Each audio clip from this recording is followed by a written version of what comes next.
It sounded like she knew him. It sounded... Personal. Yeah. I suppose every murder is personal. I want to talk a little Nazi hunting 101. Let's talk about this. What do people need to know before embarking on a mission to hunt Nazis? Are there any secret weapons or rules or tactics? Secret weapons or rules. Probably should have a weapon.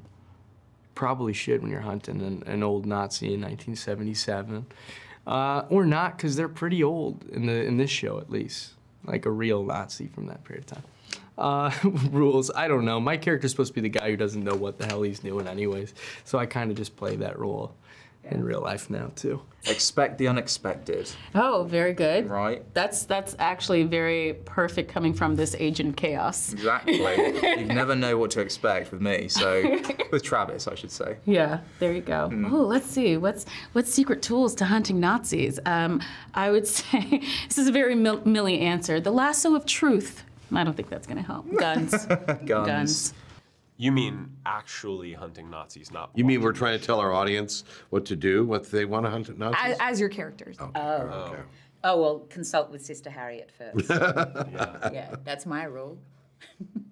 I mean, you should look great doing it. I think is probably chief among them. Yeah, I think. If you're not gonna have a dash of style to it, why bother? Absolutely. Yeah. You should be sure about your facts as much as you can, because you're about to maybe kill people. It's a tough one. You know, you can't always be sure. Clearly, we need more time to work this out. Yeah. So we'll need more seasons. Any secret weapons? We each have our own, right? Yeah. We each have our own skills, which is one of the great comic book things that I think David brought to the picture. We each have a particular skill that we can use. And when you're involved in your particular skill, you don't have to think about the moral questions too much about whether you're doing right or wrong, because you're really involved in making sure this bomb is not going to go off, or these weapons are going to work, or your disguise is going to work, or whatever it is. So those were super skills, you know, that we had. They weren't superhero skills, but they were particular skills. It's almost one of the reasons we were chosen, I guess, to be part of it, although they don't really, the series doesn't really get into the choice of each one of us as part of the group. How we find out. No, that's right. We find out our histories, but the actual choices is what yeah, we find out how he found us, but not why he chose us particularly. I think what's as much as you see is as important as what you don't see. There's a kind of mysterious quality. There's a undercurrent of dread or tension or mystery to the whole thing, where you're like, what's going on? Who are these people? How did they get together? And I think that's part of the fun of it. Are there any rules? No. I feel like mission to mission, there's certain things to watch out for, but there's no rules. You do what you have to do to make it happen. I think maybe the one rule is that we have to have each other's backs. Yeah. Yes, Yeah. they're slippery. Yeah. They tend to get away pretty Yeah. quickly and sneak up on you. We have to take care of each other, you know. Yeah, and I think you need quite a few guns. Lots of guns. Some knives. Unfortunately. Some ropes. Some ropes. Some disguises. Maybe a mustache or two. A wig or two. Some agricultural products. Some agricultural products, yes. Snorkel. Mask. Yeah. Yeah, you never know. Duct tape comes in handy. Yeah. Oh, yes. Blowtorch. Blowtorch, yeah. There's a lot of things you can use. Your grandmother wished to protect you. From what? Nazis, Jonah. Goddamn Nazis. I feel like your character in the beginning sort of struggles with hunting. So I wanted to know, you know, do you become a monster when you hunt monsters? Does that make you a monster? Yeah, that's what we're exploring here, and it's like, I mean, I don't want to ruin the whole season here and what happens in the show, but that's what we explore, and there's this whole other element of the show that's kind of like a heightened comic booky fun thing, because my character works at a comic book shop. He loves comic books, and we use that as like a lens to view this situation through. And there's a very clean-cut sense of right and wrong and morality in comic books that we play off of in the show. We say, yes, but that's in comic books. In reality, you have to be bad in order to fight the bad guys. That's, you know, the Meyer Offerman, that's Al Pacino's character, that's his view in training Jonah to effectively be able to bring these Nazis to justice? That's the eternal question, right? Like, that's one of the crucial questions of the series. I think that in order to effectively hunt anything, you must understand it at a deeper level. And so, I mean, actually, this is a really fantastic question, honestly, for Greg, because having to play a Nazi, did it seep into you? Well, that's the question, right? Do you become a Nazi playing a Nazi? You have to understand them, though, right? You have to get into the minds. Playing any part, you have to invest in a character, right? You have to truly. I have to try and empathize with the unempathizable in a way, which is very interesting, and that's the challenge. So, I think you can do it. I'd like to hope. You can do it while, I've not been like, corrupted by it. Maintaining a healthy distance. Yeah, and I it think doesn't corrupt you. Yeah, sure, and I think you can hunt a monster without being a monster. I think it depends on how well you know yourself going into it. Sure. There is a right way and a wrong way to get justice. How do you guys, sort of balance such a serious topic like Nazis with such levity and humor? It's really in the writing. Yeah. I mean, it's just naturally there. David Weil and Nikki Toscano and the other writers of the show do most of the work for us in creating that, honestly. And also, I think, look, it's life. Sometimes in the darkest of moments, you find something to make you laugh. I've been at funerals crying and laughing, right? That's just life. If you're just gonna stick in the darkness of something, you're not telling the reality of it. So I think we're just, trying to do a little slice of life, just in a very heightened way. Very well told, yeah. Yeah, exactly. And I think, when we're not on set, it was important for us to find amusing time together and rich time where some would be playing the guitar and so, we would hang out and have some lightness together.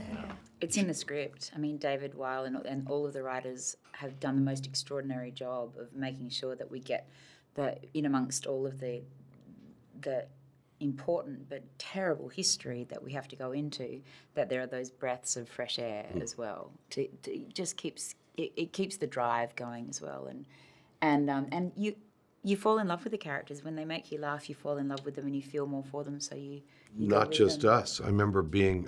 I think you and I were standing off screen when Greg was doing his peanut scene in the airplane, and he was the first time we saw this big monologue, and he was fucking hilarious. He was hilarious, and he was just great, and humanized this monstrous character. Who's kind of, but it's still. But the fact that it was funny, it's helped true. a lot. It's true, so it's not just the humor didn't just come from us. Yeah. It came from the bad guys too.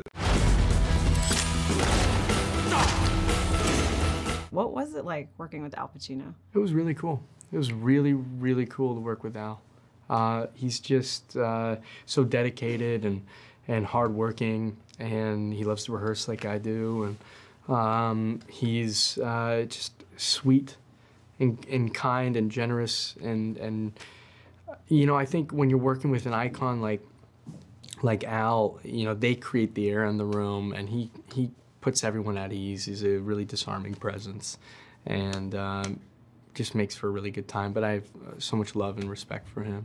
Well, this one's done it many times before. When I was young, we did some plays together when we were both young, and then we did the movie Dog Day Afternoon together, and then we didn't work together for like 30 years, and this was a kind of a reunion, and it was quite lovely. You do this, you become the evil you are fighting.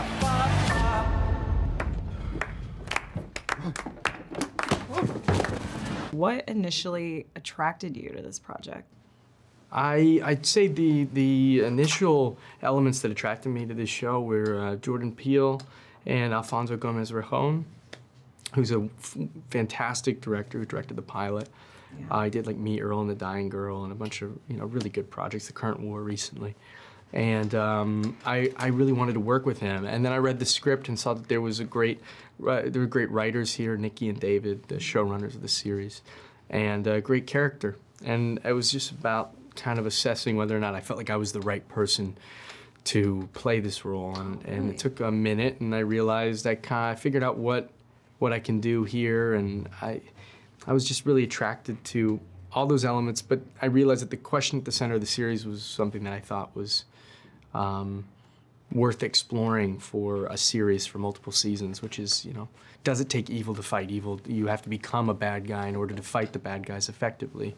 And I thought that was an interesting moral conflict at the center of the show.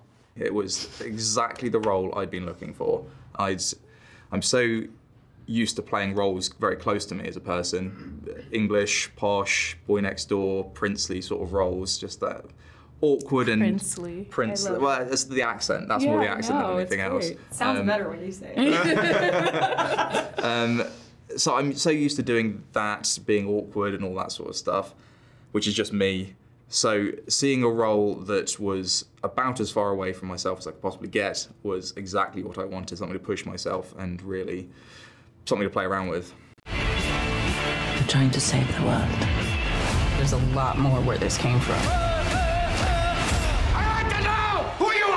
I want to ask you about a season 2. Has there been talks about it, or what would you like to see for your character in a season 2? I already know the plan if we go there. I mean, with the writers, we talked about where this could go in different seasons, and it's really exciting.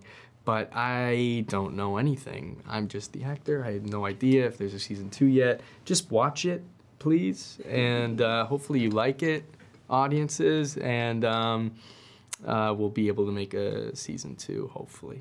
I mean, we can't answer the first question, but we can absolutely answer what we dream about. Yeah, sure. For the second season. Yeah. And they could be the same. Yeah. I mean, yeah, absolutely, they could be the same. Yeah. I'm dreaming of Millie living in a roller disco. That's what I'd like to see. No, I'm interested in her getting to, you know, go even darker. You know, I think when you have a character like her who's kind of very Pollyanna, you know, in the way that she sees the world, and that rug gets pulled out from under her, I become very interested in like how deep that rabbit hole goes for the person. Mm-hmm. That is essentially the same. It's like just how far can you push that psychopathy? How truly, demonstrably evil can you get as a get? Is he gonna nuke the planet? That's obviously his final goal. That's what he wants. No, because then everyone's dead and he doesn't get to play around and manipulate people. That's so true. That's too far. Some things are even too far for Travis. What do people need to know about your characters before binging Hunters? Nothing. Nothing at all. No, you don't want to do there. it. Just watch it. Dive in. Yeah. I'd say what you need to know about Roxy is, I think you learn a lot just by looking at her. Like, I think you get that she's pretty tough. She doesn't take any crap from anybody, but what you maybe are gonna learn that you don't see right away is she is a vulnerable person. It just takes a little while to get to it, so stick with her. You'll get past all the hardness.